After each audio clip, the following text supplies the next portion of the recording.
In the summer of 1876, in the valley of the Little Bighorn River, one officer made a decision that would divide historians for the next century and a half.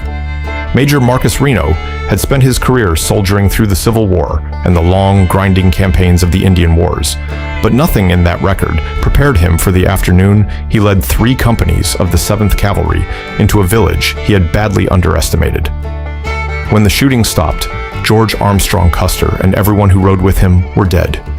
Reno was alive, and for the rest of his life, that simple fact would be held against him. He was accused of drunkenness. He was accused of cowardice. He was court-martialed, investigated, and eventually driven out of the Army in disgrace. Only decades after his death would a military review board look again at what actually happened on that hilltop above the river and quietly restore his name.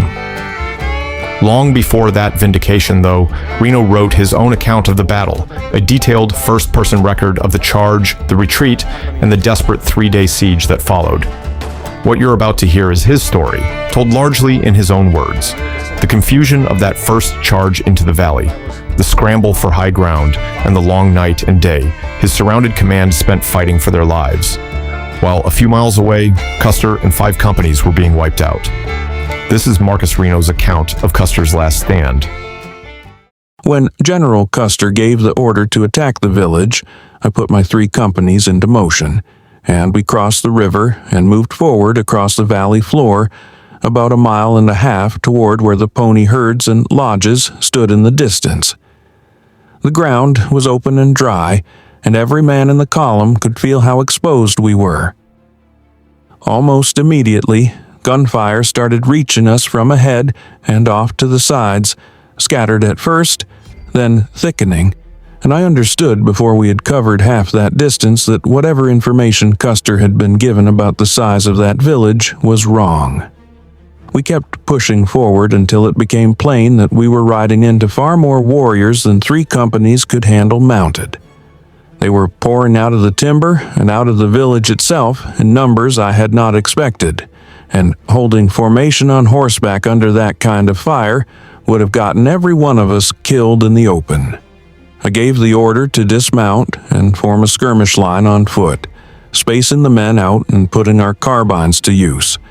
But even standing our ground that way, we were being pressed back faster than we could hold. I made the decision to pull the command off that line and fall back toward a line of bluffs and a hilltop where we had left our horses and pack mules under guard. It was not an orderly withdrawal in the way you would want it to be. Men were moving fast, some mounted, some still on foot, and we crossed back over broken ground with warriors pressing in from more than one direction.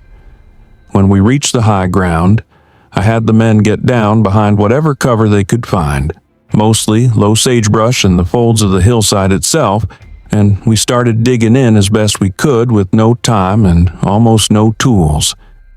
It was around 5:30 in the afternoon when the Indians came at us in real force. They came from several directions at once, and the volume of fire was heavier than anything I had experienced up to that point in my career. We held that position and kept firing back through the rest of the daylight and into the night.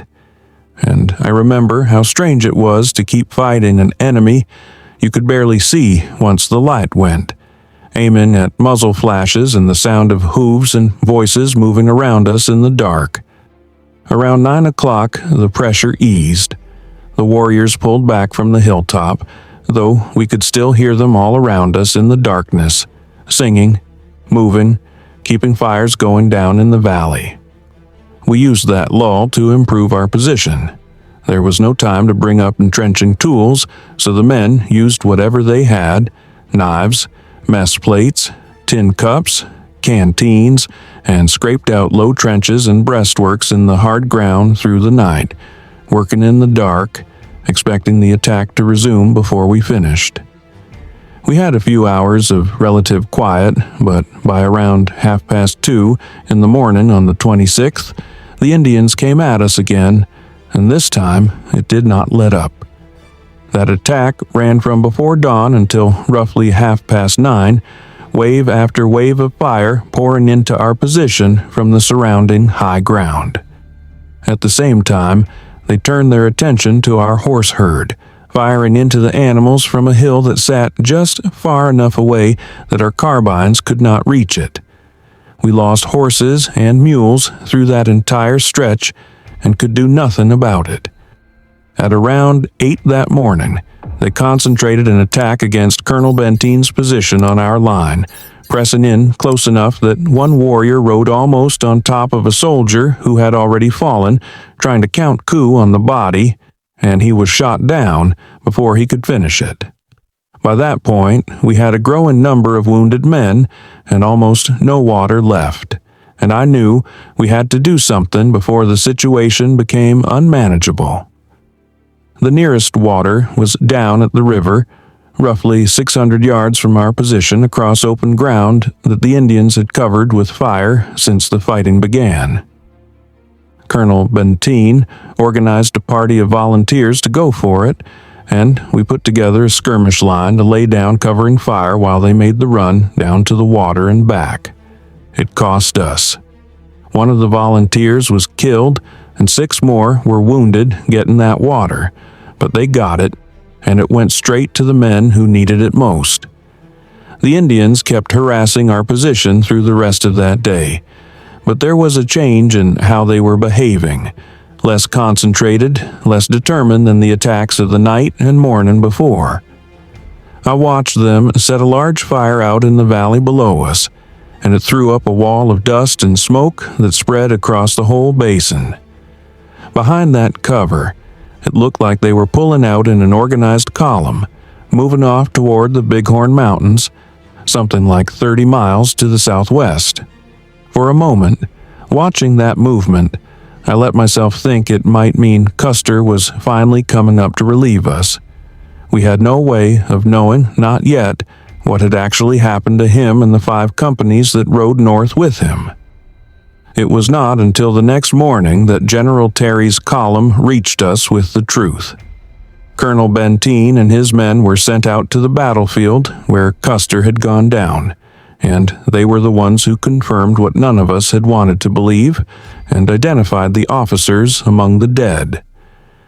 To understand how I ended up on that hilltop at all, you have to go back to the order that started the whole engagement. I had been given command of Companies M and G, and Custer's instruction, delivered to me by Colonel Cook, the regimental adjutant, was to advance rapidly and charge the village, with the promise that I would be supported. That was the last order I ever received from him directly.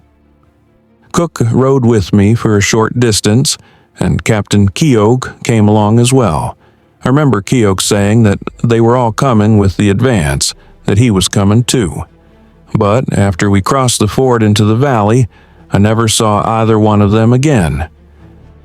Once I understood how many Indians we were actually facing, I sent word back to Custer warning him of it, but I kept the charge moving forward, believing the rest of the regiment was coming up behind me the way I had been told it would.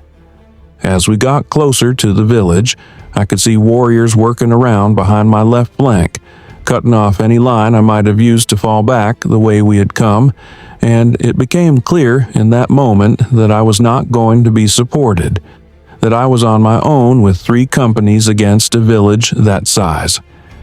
I got the command off their horses and into a stand of timber along the river where we had at least some cover. From there, I got the horses secured and pushed the line forward again toward the village, and we got to within about 200 yards of the lodges before the Indians came out to meet us in numbers that made it obvious we could not hold that ground. The only way through was forward. I gave the order to charge back through them toward the bluffs on the other side of the river, and we fought our way across. Colonel Bentine and Captain McDougal found us there not long after, bringing their companies up to join what was left of mine. It turned out that in falling back the way we had stumbled onto a ford across the river that none of us had known was there, and it was that crossing that let us reach the bluffs at all. When I reached that high ground, I had something like 112 men left with me along with 25 scouts. I have thought many times since that if I had not made the decision to charge for those bluffs when I did, my entire command would have ended the same way Custer's did. Looking back on it, our worst mistake going into that campaign was underestimating how many warriors were actually gathered in that village. My best estimate is that we faced at least 2,500 fighting men, and it may have been as many as 5,000. I have served alongside and against a number of skilled cavalry in my career, but the Sioux and Cheyenne warriors we fought that day were as good as any light cavalry I have ever seen in the field. Captain Anson Mills, who had faced the same warriors under Crazy Horse a week earlier at the Rosebud, told me he felt exactly the same way after that fight. As for what happened to Custer's own command, from everything I've been able to piece together, Lieutenant Cook fought with real courage to the end. He stayed mounted longer than almost anyone, even after Custer himself had fallen, and he kept leading what men he had left in charge after charge against the warriors surrounding them. Curley, the Crow Scout, who was the only man confirmed to have survived that part of the field, said the Sioux kept falling back in front of Cook and the handful of soldiers still with him, drawing them out, before finally closing in and overwhelming them for good. Reno's fight on that hilltop bought time for roughly 350 surviving soldiers and scouts, and by any reasonable measure of the numbers he was facing, his decision to pull back and hold high ground rather than push forward into the village a second time was the difference between a defeat and a massacre. That was not how it was received back home.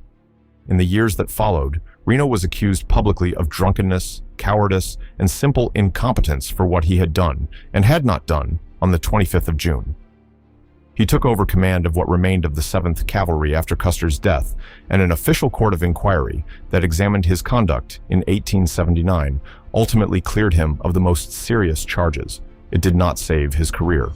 In 1877, he was suspended for 2 years over an accusation involving another officer's wife, and in 1880, he was court-martialed again, found guilty of assault and of being drunk while on duty, and dismissed from the army for good.